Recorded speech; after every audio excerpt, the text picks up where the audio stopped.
Welcome to the Slop Farm. Enjoy the video. You begin by preparing a USB drive and Windows tools.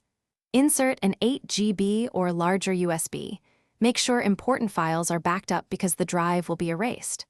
Open Settings, type Recovery, and choose Create a Recovery Drive. Allow admin permission when prompted. Once done, check the option to back up system files if you want a full reinstall image. You're starting the process now.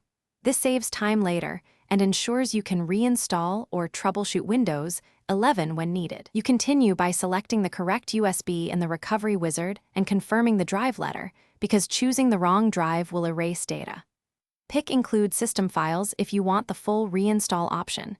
That will increase required space but gives a complete recovery solution. Click Next, then Create. Windows formats the USB, copies files, and writes boot information. Make sure not to remove the USB until the process finishes. Interrupting it could corrupt the recovery media and force you to start over. You finish by safely ejecting the USB and immediately testing it to confirm success. Reboot the PC, open the UEFI or BIOS boot menu, often F12, F11, or ESC.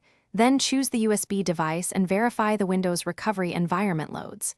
Test both troubleshoot and advanced options so you know how to use them. If the USB doesn't boot, remake it and double-check formatting. Or use the Media Creation tool to produce an ISO and write it with Rufus or the tool. This fixes most creation errors quickly. Thanks for watching. Consider subscribing if we helped you today.